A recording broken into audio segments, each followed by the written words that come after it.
Okay, omega-3 fatty acids and brain health. If you haven't heard of this one, now you have. Your brain's neural signals really rely on that cell membrane to make, and it makes up about 20%, it's 20% essential fatty acids. So that means that's a big chunk of that cell membrane. So it's got to signal correctly. So you have to have certain nutrients to make it work properly. So you can, again, get omega-3s in your fish. You can get it, and we'll go over the foods actually in just a minute. But this will keep the brain, omega-3 will keep the brain cell membranes flexible, like pliable rather than rigid, and allow signalings to pass efficiently in and out of the cell, which is key. You have all these receptor sites on your cell, and if they're not signaling right, guess what?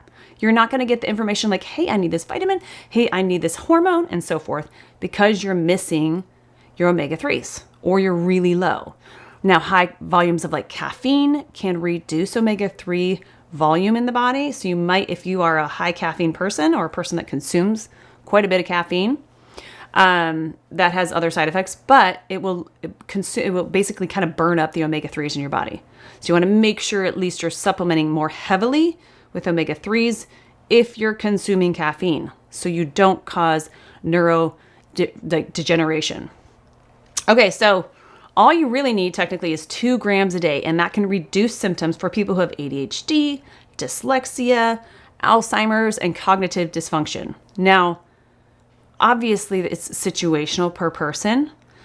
Some people need a lot of other things besides just that nutrient. So don't misconstrue like it's just one thing or nothing else. So for the best results, you want to do a high quality fish or fish oil. You can get capsules from Carlson's cod liver oil. You can get it from Nordic Naturals. Those are really well vetted, meaning they don't have metals.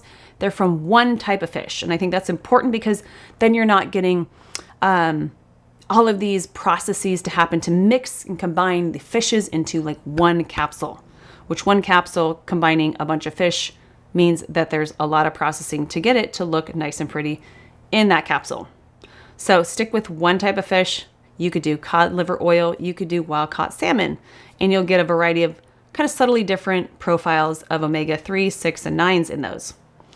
Okay, so of course you can get, you can choose fish and use it with antioxidants. So basically, when you consume fish, you want to have things that are antioxidant productive. Again, so if you have too much fish, that's another side effect. Like if you were consuming like a flat of fish every day, you need to stack antioxidants with it. And by nature, we would consume other things. And antioxidants could be like your leafy greens or things like on the PowerPoint, astaxanthin, vitamin D, vitamin E, which can be found in butters, in sprouted seeds, and so forth. So you can get them with other foods. So when you look at doing your diet, you want to look at making sure you're having your omega-3s with antioxidants as well.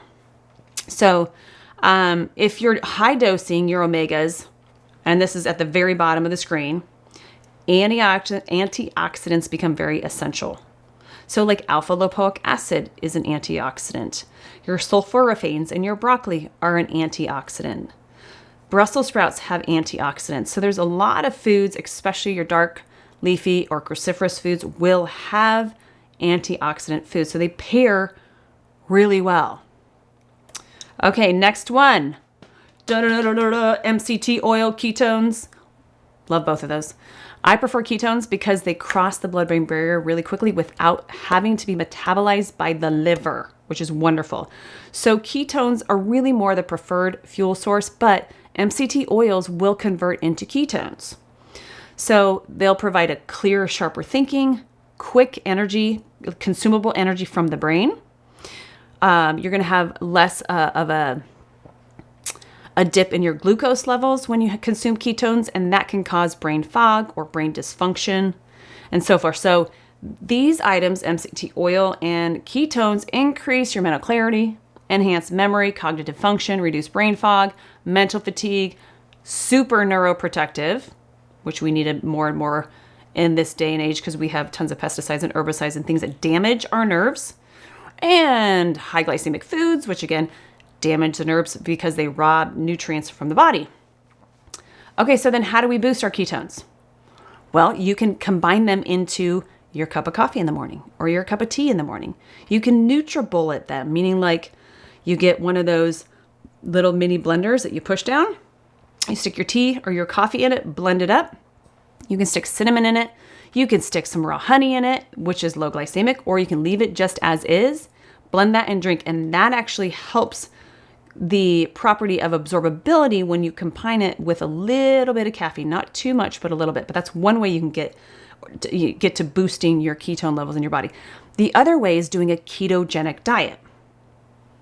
Now, I am all for a ketogenic, more plant-based diet rather than the keto traditional diet because I'm not for pork. I'm not for like just a bunch of fleshy meats, for just butters, but like a mixture of more of a Mediterranean approach to a keto plant-based diet. So you can actually buy exogenous ketone esters like Ketone IQ. In fact, I brought a little sample to show you guys. This is one I love. It has actually a little bit of caffeine from matcha, which again has antioxidants in it. And it has L-theanine in it, which is really calming for the brain. It kind of slows down the caffeine metabolization in your body without the like going everywhere. And there's only, there's about 100 milligrams in this guy. Now they sell these independently. So if you're caffeine sensitive, you can just buy Ketone IQ without the boost. You can buy the ketone BHB salts. Those are another option. You can buy MCT oils, which convert to it, which are, again, like I said, are cheaper. You just want to look for good sources. And I can list some of those out. But what ketones do for the brain, for brain optimization, let's dive into that. So they do other things. They boost mitochondria function. What does your mitochondria do? It produces ATP, which means it provides more energy to fix things or do functions. ATP is not just your energy. Yes, it does help with your energy, but it will help rev that up. And at the very end, I'm going to show you a little hack you can use if you're often sleep deprived, which I was the last few nights. We've just had so much on our plate. And I use that hack when I am sleep deprived.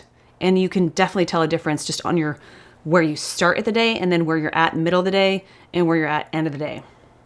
So they boost mitochondrial function, support neurogenesis, which means growth of cells, repair of cells, and increasing brain cells. They enhance resilience against Alzheimer's, dementia, cognitive decline, and you might notice yourself if you've never taken ketones or never done a ketogenic diet, and you're not recalling things as easily or words. If you see something and the word can't come out, you might want to try some ketones. I would prefer to stack it with a little methylene blue to clear up any pathogens that might be engaged with that, because that will get absorbed straight up into the brain, especially on an empty stomach. And see how that works to getting your brain to recall those words with ease. So, and that can happen if you have a virus or if you're under the weather. Those aren't things that are like long lasting, but if it seems like it is, maybe check using those two items out and put them together. Ketones help reduce inflammation and oxidative stress in the brain. So basically, bottom line, exogenous ketones, meaning things that are outside your body that you're consuming instead of just a ketogenic diet, will supercharge the brain and allow it to function at a higher peak performance than without it. And that will help with mood, motivation, and so forth.